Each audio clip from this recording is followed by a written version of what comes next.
హేమాను పడినటువంటి ఇబ్బందుల నుంచి వారి పిల్లలను దేవుడు ఆశీర్వదించడానికి వారందరినీ దేవుడు ఏం చేశాడంట?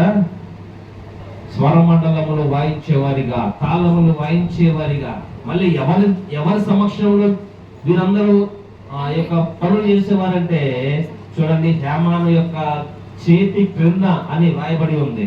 హేమాను గారి చేతి క్రింద రాయబడి ఉందంట.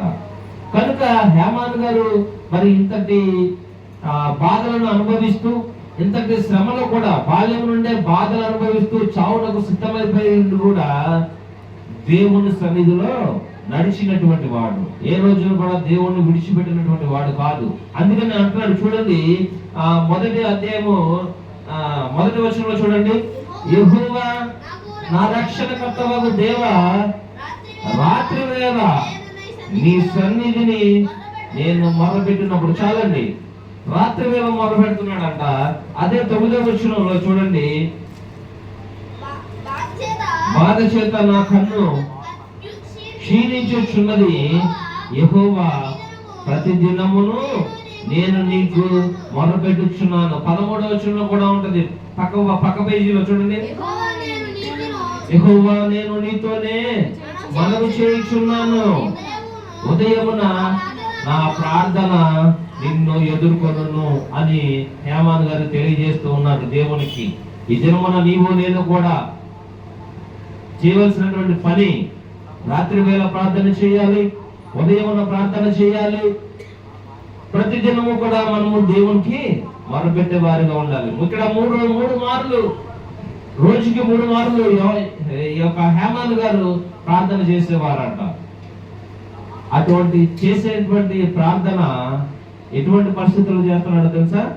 బాల్యం నుంచి బాధతో ఉన్నాడు, చచ్చిపోవడానికి సిద్ధమై ఉన్నాడు కనుక అటువంటి పరిస్థితులలో దేవుడిని విడిచిపెట్టలేదు. హేమాన్ గారి జీవితంలో ఎన్ని ఇబ్బందులు వచ్చినా, ఎన్ని శ్రమలు వచ్చినా, బంధువులు దూషించిన, స్నేహితులు విడిచిపెట్టేశారంట. చివరి వచనంలో అంటాడు, నా ప్రియులను స్నేహితులను నీవు నాకు దూరముగా ఉంచి ఉన్నావు, చీకటియే నాకు బంధువర్గం ఆయనని హేమాన్ గారు అంటున్నారు. ఇన్ని బంధువులు దూరం అయిపోయినా సరే, చీకటిలో ఉన్నాను సరే, హేమాన్ గారు దేవుని సన్నిధిని ఏ రోజు విడనాడలేదు.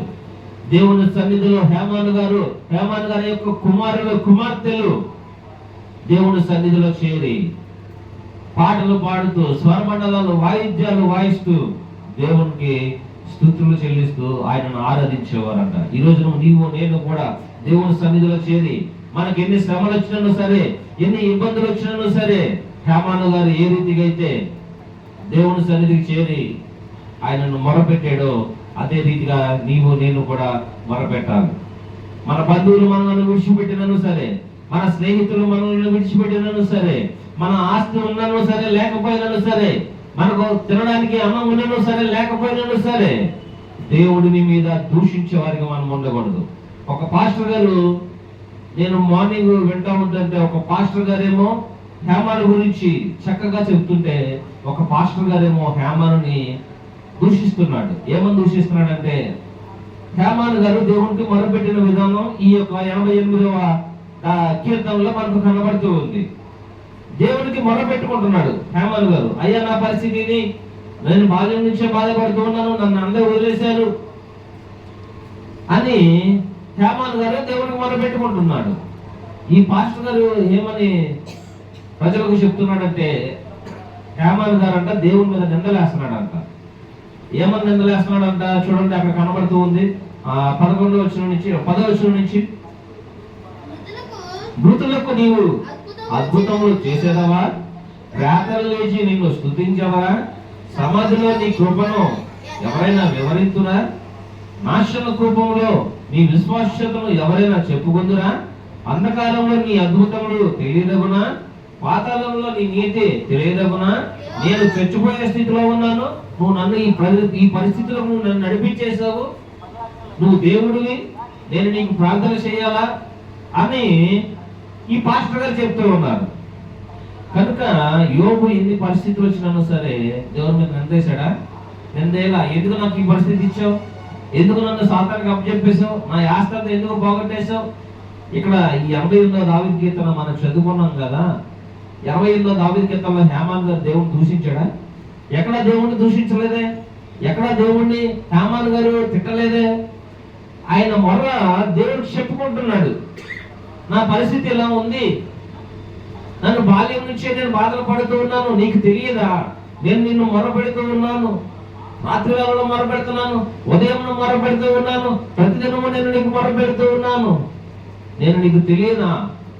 నా బాధలు నీకు తెలియవా అని హేమాన్ గారు దేవుడికి మొరపెట్టుకుంటూ ఉన్నాడు. ఈ రోజున మనుషులు కూడా రాత్రి వేళ చేసుకునేటువంటి ప్రార్థనలో, లేదంటే వారు చేసుకునేటువంటి ప్రార్థనలో తనకు ఉన్నటువంటి సమస్యలన్నీ దేవుడికి చెప్పుకుంటూ ఉంటారు. ప్రభువా నాకు ఈ సమస్య ఉంది, ప్రభువా నాకు ఈ బాధ ఉంది, లేదంటే నా పిల్లలకు ఉద్యోగం దయచేయి, లేదంటే మా ఆయనకి నా భర్తకు నా భార్యకు కొన్ని అనారోగ్యం ఉంది, మంచి ఆరోగ్యం దయచేయి, ఒక గృహం కట్టుకోవాలనుకుంటున్నా, మంచి గృహాన్ని దయచేయి అని మొరపెట్టుకుంటూ ఉంటారు. ఇక్కడ హేమాన్ కూడా అదే మొరపెడుతూ ఉన్నాడు. అంత మాత్రాన హేమాన్ గారు దేవుడి మీద నిందలు వేసినట్టు కాదు. కనుక గమనించాలి, చదువుకున్నటువంటి మనము జ్ఞానము కలిగి ప్రవర్తించుకోవాలి, తెలివి కలిగి ప్రవర్తించుకోవాలి. కనుక నేను అనుకుంటా ఉంటాను, మరి చెప్పేటువంటి పాస్టర్ గారు ఈ విధంగా చెప్తా ఉంటే ఆ యొక్క ప్రజలు కూడా అలాగే వింటూ ఉన్నారు. కనుక మనమైతే తెలివి కలిగి జ్ఞానమును కలిగి కీర్తన భాగాన్ని చదువుతున్నప్పుడు ఆ యొక్క ఏమేమైతే వివరాలు అందులో ఉన్నాయో మనం ఆలోచన చేసి జ్ఞాపకం చేసుకోవాల్సిందిగా నేను తెలియజేస్తూ ఉన్నాను. చూడండి, ఇక్కడ అంటున్నాడు, యెహోవా నా రక్షణకర్తవగు దేవా, నా రక్షణకర్తవగు అని అంటున్నాడు. అంటే హేమాన్ గారు రక్షింపబడ్డారు,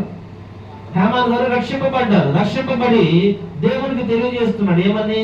నా రక్షణకర్తవగు దేవా, రాత్రి వేళల్లో లేదంటే ఉదయమునన్నా లేదంటే ప్రతి దినమున నేను నీకు మొరపెడుతూ ఉన్నాను, నా మొర్రకు నా ప్రార్థన నీ సన్నిధికి చేరును గాక, నా మొర్ర చెవియొగ్గుము అంటూ ఉన్నాడు.